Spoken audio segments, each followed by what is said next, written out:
Danger Street issue 10, Tom King and Horny Fornes. So last issue was the entire book was the one fight scene on top of the building, and it was a wonderful creative issue that was challenging, and me and Matt really sort of dug into it and got into all the things it was doing with the back and forth of the two characters. Here we have where we return to all the other characters again, and the book opens with Jack Reacher finding the bodies of the two soldiers of Codename Assassin and Manhunter on the roof. But there's a great little first page before that though, where he's on his way up to the roof, and there's a woman in the elevator who has accidentally got into an elevator going up when she wants to go down, and they basically just awkwardly kind of talk about how that's unfortunate, and Jack's kind of awkward because he's like, hey, I bet you want to know about this black eye that I've got, and it's just this very awkward, stilted conversation. But I can't help but feel that the whole metaphor of having to go in the wrong direction first to then be on the right direction is a bit of a metaphor for some of the characters on this book, probably Jack Reacher specifically. But Lady Cop's on her way back home. She's very frustrated because she never got to meet the Commodore.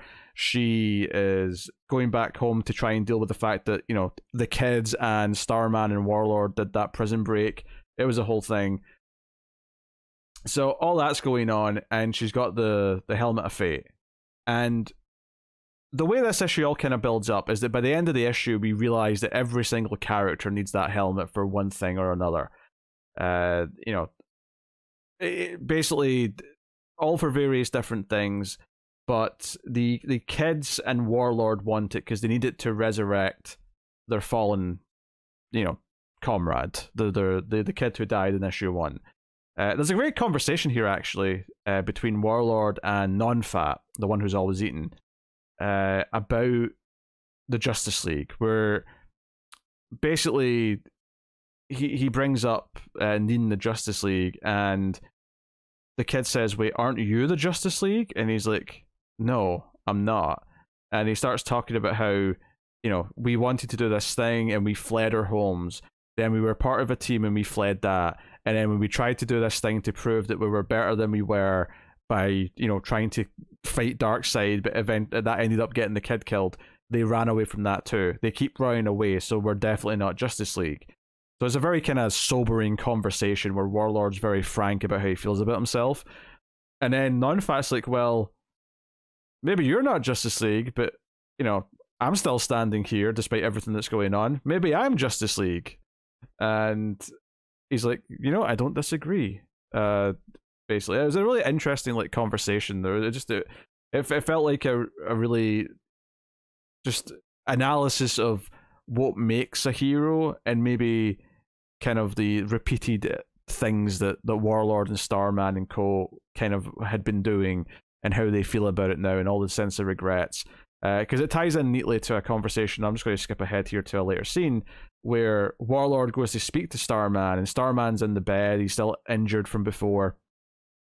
And basically, they want to try and track down where the Helmet of Fate is because they need it. And he's like, okay, I think I can track it using my powers. And he's like, but wouldn't that hurt you? What, in this state, wouldn't that kill you? And he's like, I don't know. And it becomes this conversation about how, this all happened because we wanted to prove that we were better, because we wanted to be Superman. And the scene's kind of sweet by the time it ends, because Starman's like, well, if we did all this and then I sat here and said, no, I'm not going to risk my life to try and find the Helmet of Fate to save a boy's life, then that would be pretty shitty. That would be pretty awful. So I'm going to do it because we're Superman. And it's this really sweet thing where the previous scene with Warlord was basically him saying all the reasons why they're not heroes and why they're not Justice League and why they aren't what they always thought they could be. And then Starman here saying, no, we are that, and I'm going to do the right thing here, even though it puts me at risk. So it's kind of a sweet 1-2 payoff of like, no, we can be heroes, and this is Starman doing something just purely heroic because he should. And it makes me think that Warlord might have a similar moment coming up in the last 2 issues, possibly right before he dies, if I was to make a guess, because this book feels quite willing to kill a lot of these characters off. So I thought that was really great. There's a great scene with Jack, Reacher, and the Commodore on the roof looking at the bodies, and the Commodore just casually lets it out that he knows that Reacher's the Creeper, and he's like, on your knee, Creeper. And he basically tries to appoint Creeper as his new knight to replace Codename Assassin. He's like, hey, you're going to serve me, you're going to do everything for me. And Reacher, clearly scared in the moment because Commodore's got this crystal sword to his neck because he's knighting him effectively. And he's like, yeah, sure, I work for you. And he's like, yeah, damn right you do. And so he's seemingly taken this role. Again, I don't think it's going to last because I feel like Jack Reacher is a bit more sympathetic than that. But it all bubbles up because when they're in his office, outside the window, the outsiders show up, meaning the other kids who are all kind of weird and have weird powers and have weird monster parts. The kids who failed at the game on the playground in the flashback. Was that 2 issues ago? 3 issues ago? Whenever we got that scene. But they show up and Creeper starts fighting them all. And it's a whole big thing. So, yeah. Actually, slight correction. I said that Starman was trying to find the Helmet of Fate. He was not. He was trying to find where Orion was because Orion had stolen the body of the dead kid. That's what he was looking for. Forgive me, I was jumping ahead because they need the Helmet of Fate after that. In fact, everyone does. So, yeah. So he once they find him, Warlord goes and finds Orion and basically tries to ask for the kid's body back. Orion gets quite pissy about it, grabs him by the neck. But Warlord's like basically bargains with him and tells him that he has the soul that Orion's looking for. You know, the whole thing is that Orion was sent to get this soul from who was the new god character that died in the first issue or the second issue? I can't remember. The one that came through the portal instead of Darkseid and ended up being killed. The reason why they sent Orion here in the first place was because with that soul unleashed, it's something apocalyptic's going to happen that both Highfather and Darkseid are scared shitless of. So this makes Orion change his tune. He lets Warlord go and he's like, all right, talk. Well, explain this. And he's like, I need the body, I need the helmet, and if we revive the kid, I can get you the soul. I don't know if he's telling the truth. In fact, if I was to give you my guess here, is that he is bluffing so that Orion will help, and he doesn't care what the consequences are when Orion finds out he's lying. Because if they save the kid, they save the kid, and I don't think he cares about anything else. Now, I could be wrong about that, but that's the vibe I'm getting from him in this moment. This is him doing the heroic thing. This is him doing what Starman just did by doing something that might get him killed because it's the right thing to do. So I think that's very interesting. He does lead them to where the kid's body's buried. That happens towards the end. So that's all very good. Creeper's fighting the outsiders and is very confused by the whole thing. He starts laughing at one point because he's like, wait a minute, you guys are the outsiders. All this time the outsiders were a bunch of kids, and he doesn't quite understand. He thinks it's hilarious, and the outsiders aren't very amused though. They're kind of crying and screaming. They're angry and they're mad that they're different, and they're mad that they're different just because they steps outside the line, right? That was the thing. It all went back to this kids game where they were playing in the playground and the outsiders were the ones who failed and didn't be successful, and because of that they've been led down this life where they're the freaks, where they're the ones that are different. They've not been given the wealth. So all this coming to a head is very exciting, and you realize, oh shit, we're actually only 2 issues away from the end now, and it's all going down. Creeper tries to talk to the main outsider girl down. She's the one who's actually got the Commodore in her tentacles and is kind of like, holding him and threatening him and whatnot. But yeah, she just wants her life back. She wants to be normal again. And Creeper actually starts asking questions about what this is. And then it all turns out that what the outsiders want is the Helmet of Fate. That's what they need for things to go back to the way they're supposed to be to fix them. So as we get to this final page, we realize that the Outsiders want the Helmet of Fate, the Dingbats and Warlord and that want the Helmet of Fate to raise the kid, and the Helmet of Fate, who's narrating at the start and the end, actually says, "They all need me," and that's sort of the to be continued it leaves on.